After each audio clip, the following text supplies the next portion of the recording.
नमस्कार विद्यार्थी मित्रांनो, ग्रीशा करिअर्समध्ये तुमचं परत एकदा मनापासून स्वागत आहे. आणि आजच्या या व्हिडिओमध्ये आपण शेकडेवारी या प्रकरणावरील काही महत्त्वाची उदाहरणे बघणार आहोत. जे प्रश्न पोलीस भरतीच्या माध्यमातून किंवा पोलीस भरती या परीक्षासाठी अंकगणिताचे जे काही उपयुक्त प्रश्न आहे, अशा प्रश्नांचा सराव आपण या व्हिडिओच्या माध्यमातून बघणार आहोत.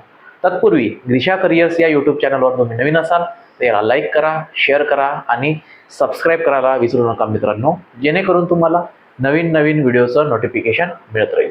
तर चला उशीर न करता बघूया आपला प्रश्न क्रमांक पहिला. आता प्रश्न क्रमांक पहिला अमरावती शहर पोलीस 2024च्या परीक्षेत हा विचारण्यात आलेला तुमचा प्रश्न आहे. प्रश्न काय म्हणतो बघा. एक व्यक्ती आपल्या मासिक उत्पन्नाचे 12% बचत करतो. जर त्याचा मासिक खर्च 19,360, इथे मी खर्च लिहितो, खर्च आहे 19,360 रुपये. ठीक आहे, 19,360 रुपये असेल तर त्याचे मासिक उत्पन्न किती? ठीक आहे, तुम्हाला काय विचारलं आहे? मासिक उत्पन्न किती? मासिक उत्पन्न तुम्हाला काढायचं आहे. मासिक उत्पन्नाला आपण गृहीत धरूया x. ठीक आहे, आता हे अत्यंत सोपा प्रश्न आहे. मी तुम्हाला याला डिटेल्समध्ये शिकवत आहो जेणेकरून तुमच्या लक्षात यायला पाहिजे. मासिक उत्पन्न काढायचं आहे तर त्या मासिक उत्पन्नाला आपण गृहीत धरलं x रुपये. आता खर्च दिला आहे तुम्हाला 19,360 आणि टक्केवारी दिली आहे बचतची. बचत किती केली आहे? एक व्यक्ती आपल्या उत्पन्नाचे 12% बचत करतो. आता 12% 80 पैकी जर 100 पैकी जर 12% बचत करत असेल तर खर्च किती आहे? खर्च तो करतो 88%. येते का लक्षात? 12% बचत करत आहे, 100% पैकी 12% बचत करत आहे, म्हणजे 88% तो काय करत आहे? खर्च करत आहे. तुम्हाला इथे खर्चाची रक्कम दिली आहे म्हणून टक्केवारी सुद्धा तुला खर्चाचीच लिहावं लागेल. येते लक्षात? मग आता आपण या उदाहरणाची करूया मांडणी. बघ, त्याचं उत्पन्न किती? त्याचं उत्पन्न आपण गृहीत धरलं x. उत्पन्नाचे 88% खर्च बरोबर खर्च किती? 19,360 रुपये. ही झाली या उदाहरणाची मांडणी. येते का लक्षात? खर्चाचे किंवा एकूण मासिक उत्पन्नाचे 88% त्यानं काय केले? खर्च केले.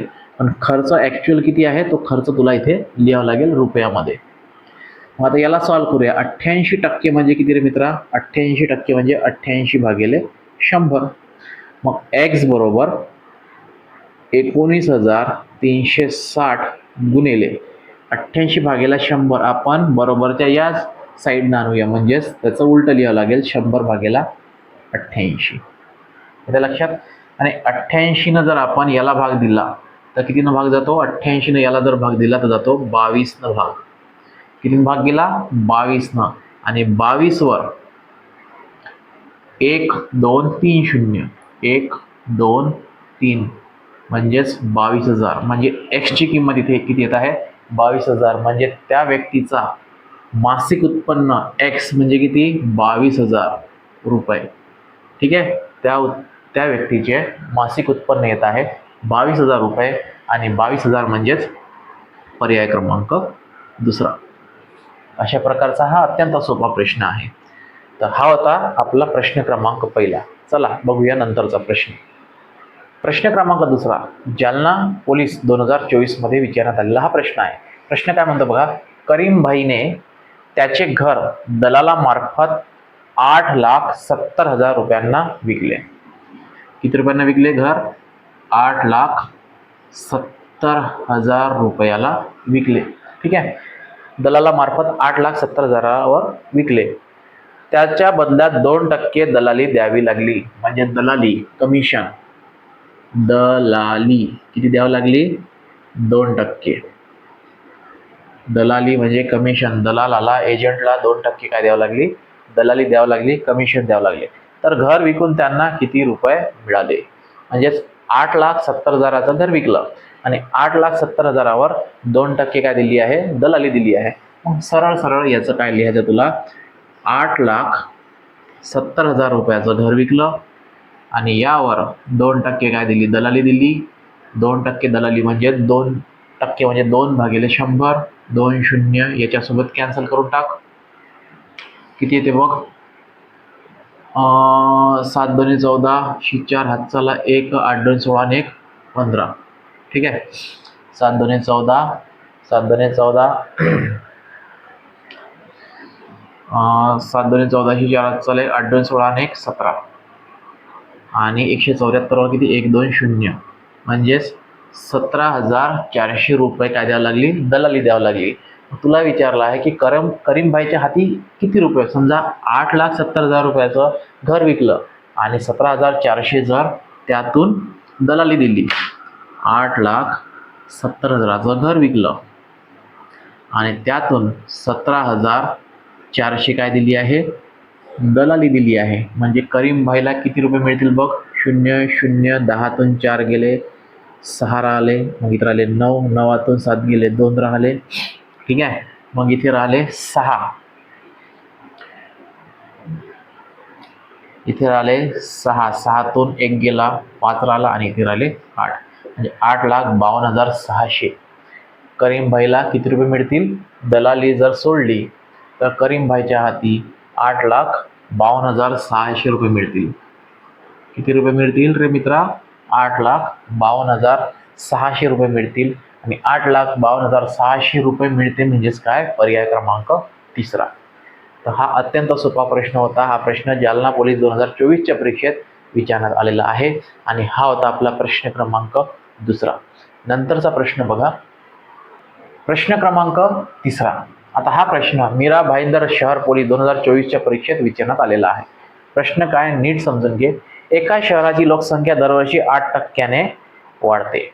एक शहर आहे, त्या शहराची लोकसंख्या दरवर्षी कितीने वाढत आहे, 8%ने वाढत आहे. 2010 साली त्या शहराची लोकसंख्या होती 2.5 लाख. किती होती, 2,50,000 होती त्या गावची लोकसंख्या. कधी, 2010ला.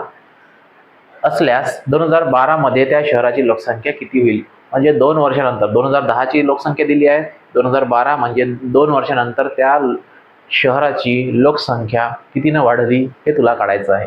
तुझ्याकडे 4 ऑप्शन आहे, 4 पैकी योग्य तो पर्याय निवडायचा आहे. आता बघ, 8%ने वाढ झाली आहे.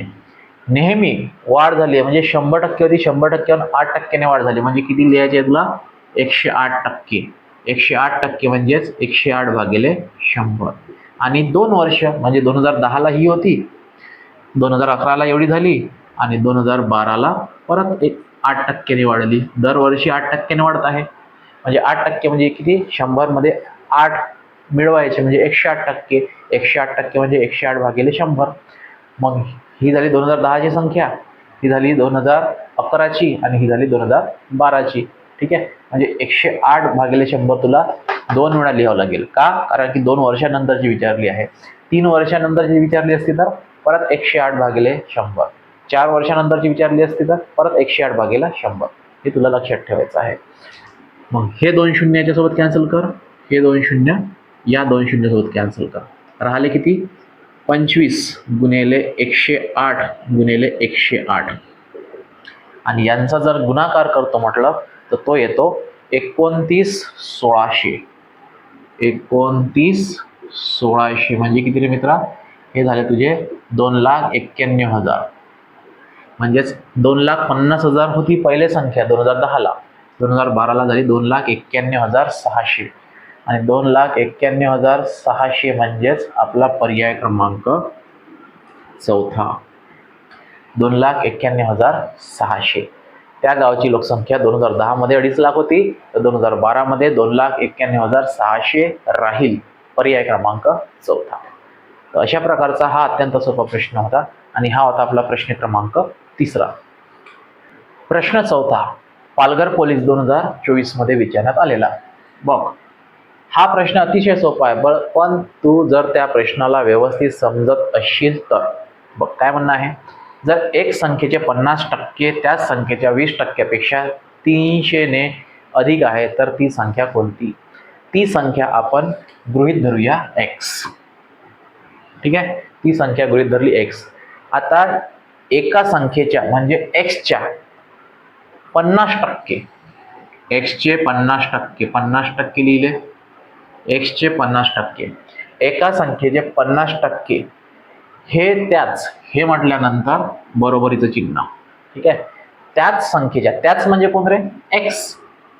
एका संख्येचे 50% हे त्याच संख्ये, ती संख्या म्हणजे x, त्याच संख्येचे 20%, त्याच संख्येचे 20%, 20% पेक्षा, 20% पेक्षा कितीने जास्त आहे, 300 ने जास्त आहे. म्हणजे 300 ने जास्त म्हणजे काय, अधिक 300 करायचे. येत आहे का लक्षात? एक संख्या, एक संख्येचे 50% हे त्या संख्येच्या 20% पेक्षा 300 ने काय आहे, अधिक आहे. तर ती संख्या कोणती? ठीक आहे, मग ही झाली या उदाहरणाची मांडणी. आता सरळ सरळ आपण काय करू, 100 50% म्हणजेच 50 भागिले 100 आणि 20% म्हणजेच 20 भागिले 100 लिहून टाकले. हा ठीक आहे, मग आता इथे 50 एक 50, 50 दोन्ही 100, 20 एक 20, 20 पंचे 100 लिहून टाकले. हा ठीक आहे, मग बघा आता किती राहिला, x गुणिला 1 म्हणजे x भागिले किती 2, बरोबर. इथे किती, x गुणिला x भागिले 5 म्हणजे किती, x भागिले 5 अधिक हा 300 जसाच्या तसा. कळत आहे? काही नाही, खूप इझी आहे. मग आता आपण याला सॉल्व करू मित्रा. कसं, x भागिले 2 हा इकडे आण म्हणजे वजा x भागिले 5 बरोबर 300. येत आहे का लक्षात? हो येत आहे सर. हां ठीक आहे, चलो दे पुढे. आता बघ, 5 गुणिला x 5x, 2 गुणिला x 2x भागिले किती, 5 दोन्ही 10, तिरपा गुणाकार केला बरोबर किती रे मित्रा, बरोबर 300. ठीक आहे, हा 300 तसाच. मग बघ 5x वजा 2x म्हणजे 3x. ठीक आहे, आणि याचा याचा होईल गुणाकार म्हणजेच 300 गुणिला 10 किती होतात, 3000 होतात. ठीक आहे, x बरोबर हा 300 इकडे गेला म्हणजे हा 3 इकडे गेल्यावर काय जाईल, भागेला जाईल. म्हणजे 3000 भागेला 3, 3000 भागेला 3 केल्यास किती येते, 1000 येते. किती येते, 1000. म्हणजे ती संख्या कोणती, 1000 आहे. एक संख्या आपण गृहीत धरली x ला, ती संख्या येते 1000 आणि 1000 म्हणजेच किती, आपला पर्याय क्रमांक पहिला. अतिशय सोपा प्रश्न आहे. तर हा होता आपला प्रश्न क्रमांक 4. आणि अशाच प्रकारे मित्रांनो आपण या व्हिडिओच्या माध्यमातून शेकडेवारी या प्रकरणावरील काही उदाहरणे बघितली. ही उदाहरणे अत्यंत सोपी होती आणि नक्कीच तुम्हाला आवडलेली असतील. आपण अशाच आणखी काही उदाहरणे नंतरच्या व्हिडिओमध्ये आणणार आहोत. तोपर्यंत धन्यवाद.